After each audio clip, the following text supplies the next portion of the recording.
who was being very agitated by her boys' behavior in public. They were making horrendous faces at each other, and she could see other people were starting to stare, and she just about had enough of it. So she pulled her two boys to the side and said, "Stop it, both of you.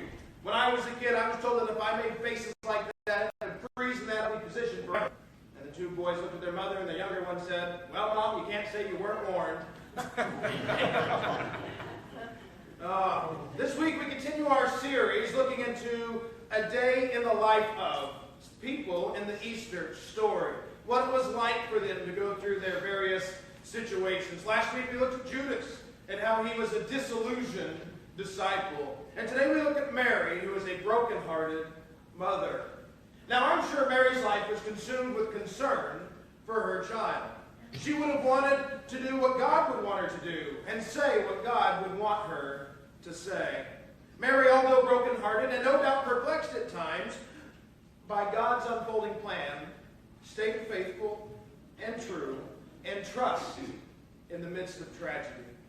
This young Jewish girl had the privilege and responsibility of raising the Son of God. That is something none of us can even begin to fathom.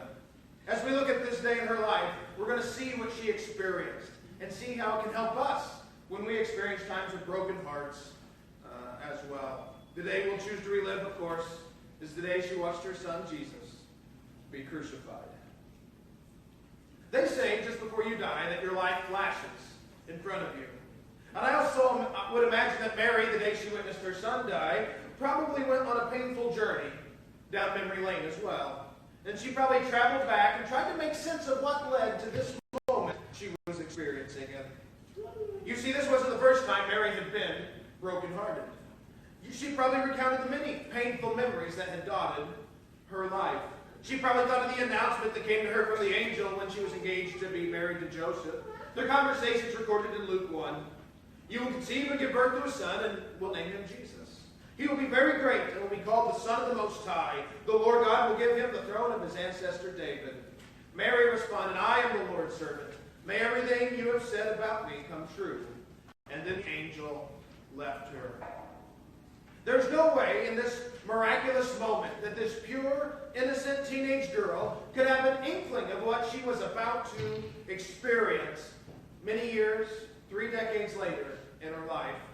Maybe as she stood at Calvary, Mary's mind went back to some pregnancy that changed the way everyone viewed her. Because you know life was never the same in a small town. I'm sure there were years of speculation and whispers as she walked by on the sidewalk. "I heard Joseph's not Jesus' real dad. I thought she was a good girl. Where did she go wrong? I thought her parents raised her better than that."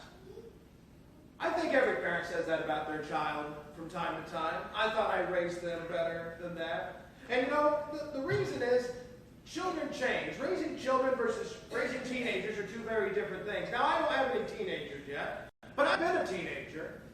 And I venture to say most of you have been teenagers as well. Some of you need to go back further than others, but we've been through it. And we know there's a big difference between children and teenagers. For example, children enjoy donuts for breakfast. Teens enjoy donuts in somebody's front lawn, and that's the difference. Children scream and fuss when it's time to go to bed, and teens scream and fuss when it's time to wake up. Some adults still do that, I don't know. Children break rules because they don't know any better. But teens break rules because everybody else does too, Children have heroes who wear capes and perform good deeds, and teens have heroes that play bad music. Some of you can relate to that, yeah.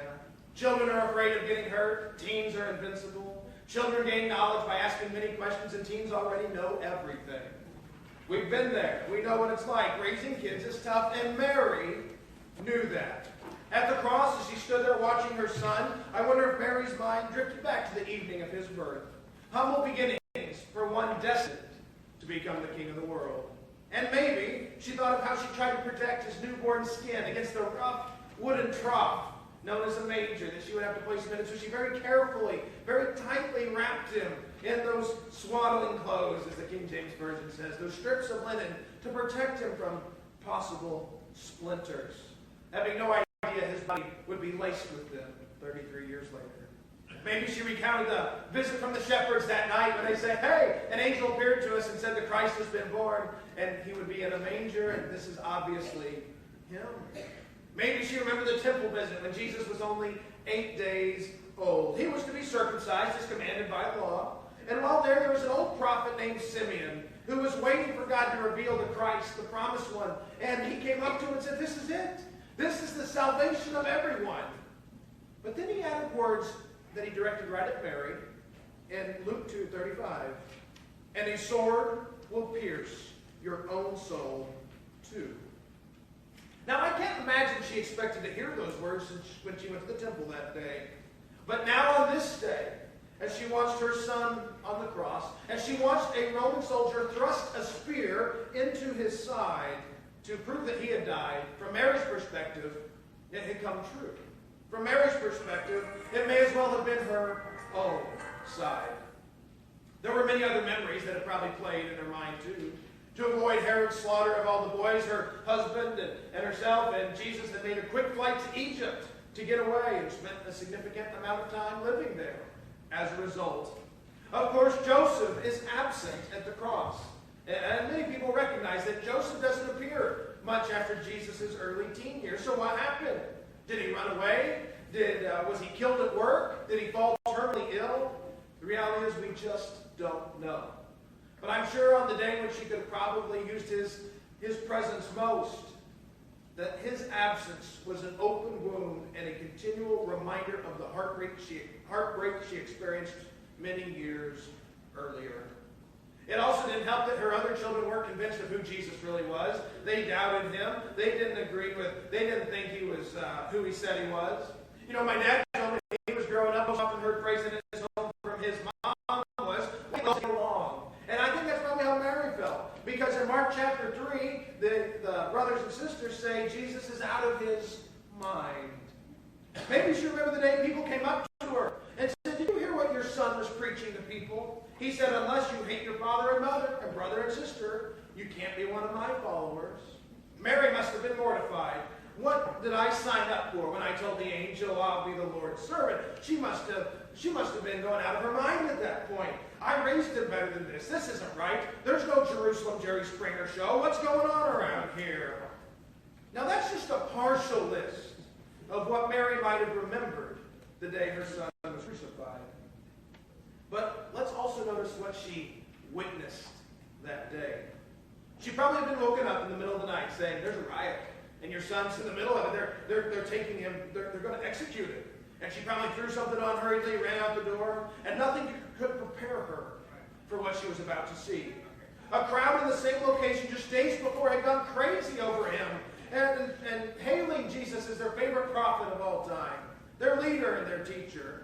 But things had changed. This crowd in the early morning hours was crazy because the religious leaders had infiltrated them and turned everybody against him.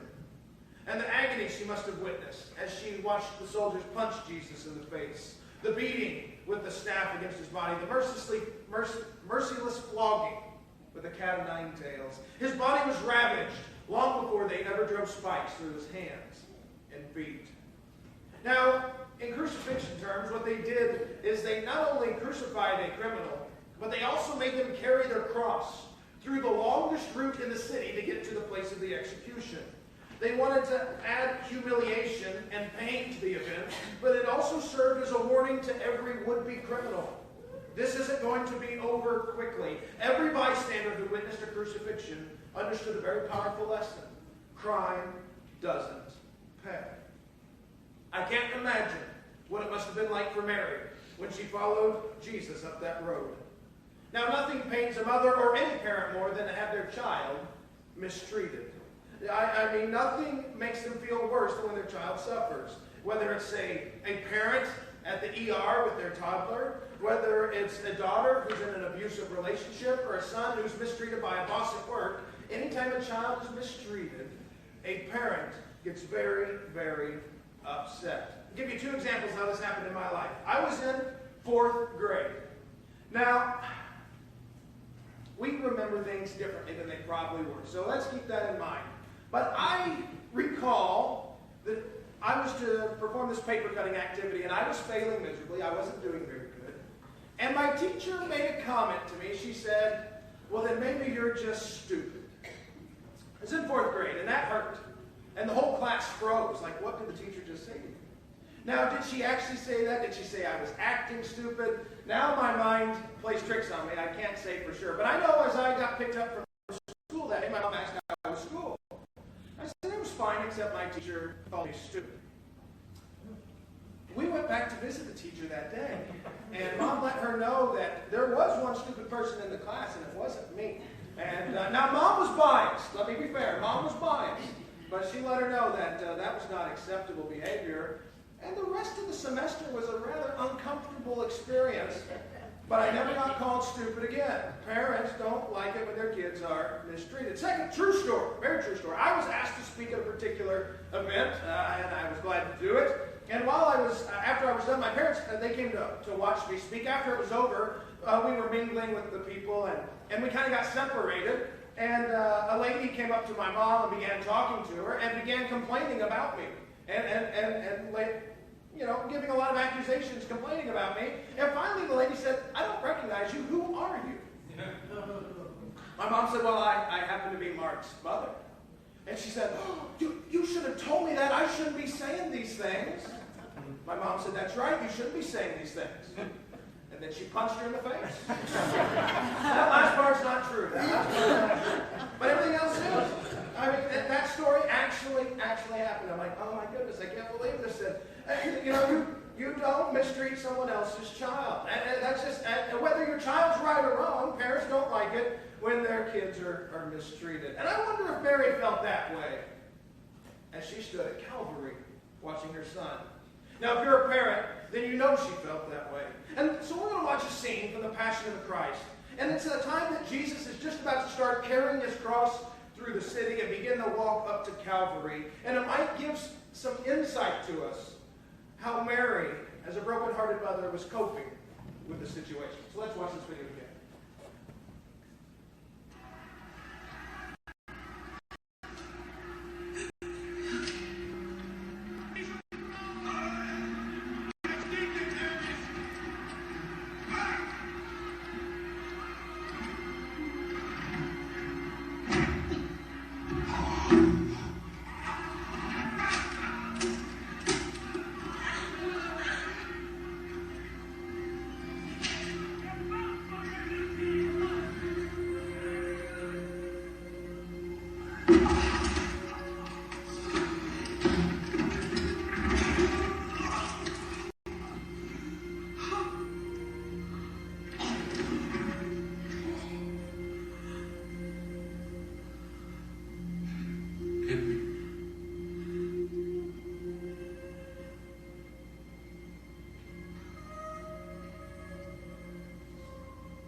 I wonder, as Mary made that journey to Calvary, how many times she had to stop and collect herself before she could actually take the steps to the brutal death of her son.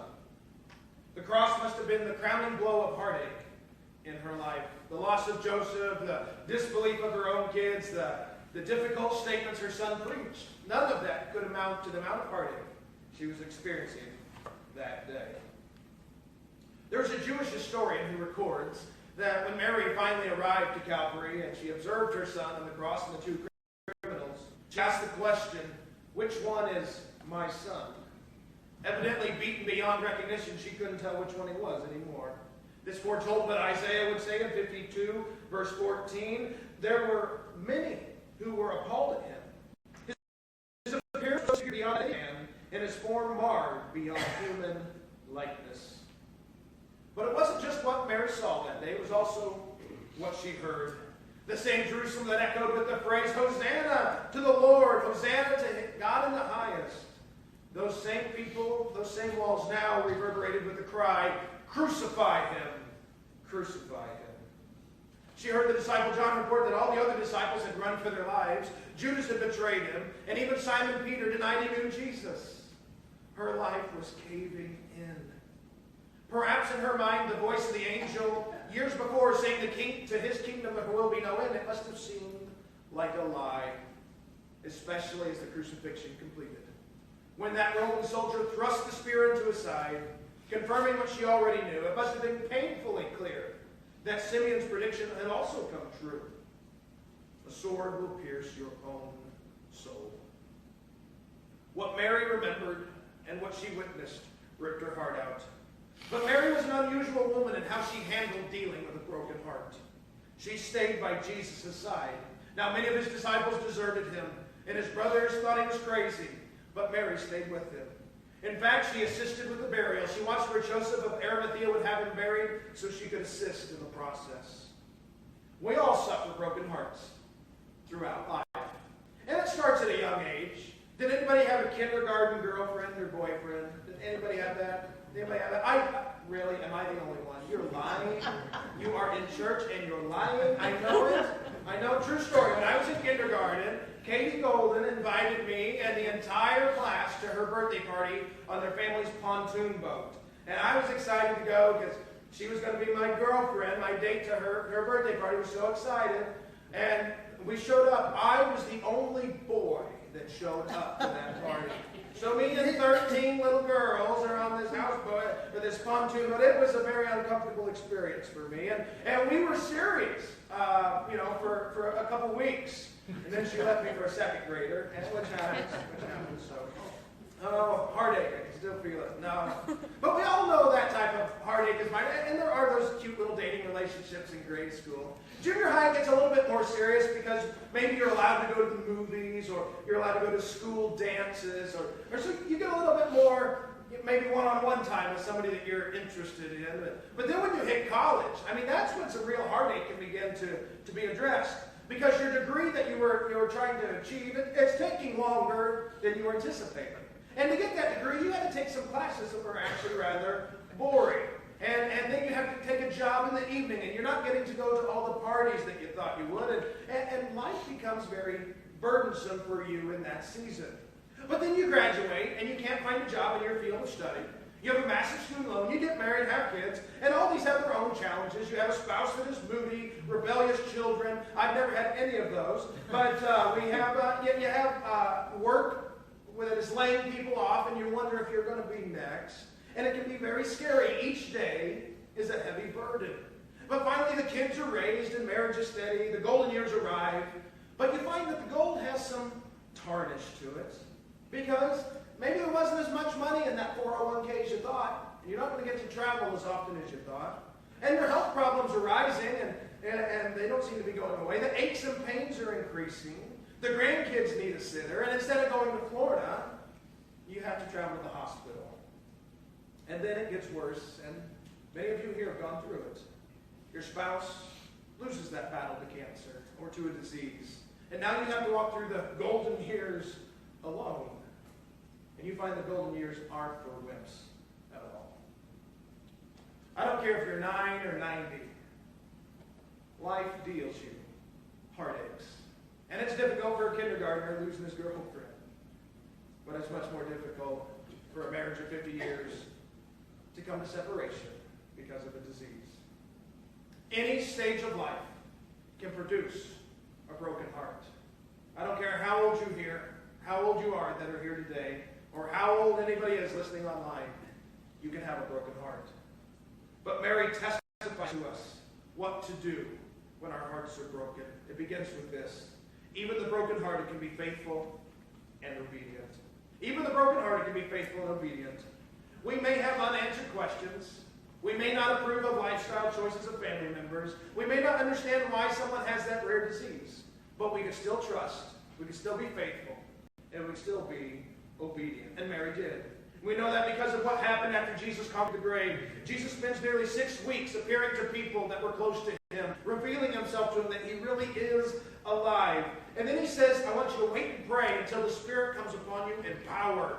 And he ascends into heaven. And Acts chapter 1 records this for us. And then, if you're not careful, you miss Mary's vindication take place. Acts 1:14. They all met together and were constantly united in prayer, along with Mary, the mother of Jesus, several other women, and the brothers of Jesus. Earlier in John 7, John records that for even his own brothers did not believe in him. But that's all changed. They've seen the light. Something happens when your brother rises from the dead. It changes your perspective on spiritual matters. And now the family turmoil is replaced by family harmony. Mary can deal with the heartbreak she's experienced because she knows the rest of the story. Her broken heart has been made full. And that's possible for us too. Mary also teaches us that when your heart breaks, you don't run. You stay close to Jesus. Jesus will never disappoint you. Mary's life of perseverance is a testimony to that truth. What Satan intends for evil, God can work out for good. Now, I don't know what tragedies you've faced, whether it's been a death, a disability, or a divorce. I don't know what emotional and difficult baggage that you bring along with you when you enter here today. But I'm speaking to people who know what broken hearts are about or are currently going through one. When your heart breaks, I'm telling you, don't sink, you swim. You don't run, you stay close. The Bible says, draw near to God, and he will draw near to you. So maybe the question we have to deal with is, will the broken heart ever be healed? 2 points on this. Number 1, God can heal your broken heart. Will the pain ever change? Will it ever go away? Well, I'm not going to say there won't be bad days or times that trigger waves of pain. But I know Psalm 147:3 says that God heals the brokenhearted and bandages their wounds. You can still have hope that God will take care of you. Maybe that scripture will be a help to you and your family today. I don't know specifically what has broken your heart, but I know the one who can give you reassuring words and the one who can heal the brokenhearted. But more importantly than even being healed, there's a second truth you need to take away today, and it's this. God can use your broken heart. God can use your broken heart. Maybe your adversity has prepared you to reach out to others. God will never waste a broken heart, and if your heart has been broken, he can use it to comfort other hurting people. It's probably the most famous hymn in history, and in a few minutes we'll sing it. It goes, Amazing Grace, how sweet the sound that saved a wretch like me. I once was lost, but now am found, was blind, but now I see. There's an interesting word in there, and it's the word wretch. I mean, that's a really bad word to describe a person. And John Newton, the author of the song, uses that to describe himself. And people say, is that hyperbole? Is that a stretch of the imagination? Was he really a bad guy? Well, Newton was nurtured by a Christian mother growing up until she died of tuberculosis when he was only 7 years old. At the age of 11, Newton went to his first of 6 sea voyages in his life for a merchant navy captain. Newton lost his first job in the merchant's office, though, because of unsettled behavior and his impatience of restraint. In other words, he was a bull in a china shop. He spent his last teen years at sea as well. He eventually joined the Royal Navy, and he rebelled against the discipline of the Royal Navy, and he deserted. But he was recaptured, he was put in irons, and flogged very aggressively. But he eventually talked himself out of it and was released to join a slaver ship. Espousing free-thinking principles, he remained arrogant and insubordinate, and he lived with moral abandon. In his own words, he describes his behavior. I sinned with a high hand, and I made it my study to tempt and seduce others. So he took up employment with a slaver ship with a man named Clow, who owned a plantation of lemon trees off the coast of Africa. And so it was his job to help move in the new recruits, the new workers, into that area. However, he was mistreated by Clow and his African mistress, And soon Newton's clothes turned to rags because he was never given a new set, and he literally had to beg for food. The sluggish sailor was eventually transferred to another ship in 1747, and on that ship there was a major storm that began to almost sink the boat. And Newton had a revelation with God. He had been reading Thomas Kempis's The Imitation of Christ, and he was struck by this line. It says, uncertain continuance of life. Uncertain continuance of life. Meaning you're not guaranteed tomorrow. And that stuck with him. He says he converted during that storm, though later he would admit he wasn't truly following Christ at the time, but he understood he wanted to. Well, after working at the slave ships for years, he eventually left the sea for an office job in 1755. He held Bible study classes in his Liverpool home. Influenced by the Wesleys, who were preaching, father and son preaching team, and George Whitefield, he became increasingly disgusted with his action in the slave trade and his role in it. So much so that he quit his office job and became an ordained minister. In 1769, Newton began a Thursday evening prayer service, and for almost every week he would write a new hymn to be sung to a popular tune. Later, he would combine over 280 of his writings into a hymn book. And in that hymn book was featured Amazing Grace. It's because of his broken heart over his past that he eventually gave himself to full-time ministry. And the song he wrote, Amazing Grace, has influenced lives for hundreds of years. If you want to share God's grace, you have to experience that grace first. If you have a broken heart, God can use it to help others. It took Newton's broken heart to produce amazing grace. And if you want God's amazing grace, you need to give him your broken heart. If your heart is currently broken, God can heal it, but more than that, God will promise to use it. As I said, and let me repeat, don't go home if you miss this, you missed the whole sermon. God will never waste your broken heart. God can use it for his glory. Well, as the worship team joins me on stage, we're going to close by reading Psalm 147, verses 3 through 11. As we start off our service standing for the reading of Scripture, I would ask that you also stand as we read.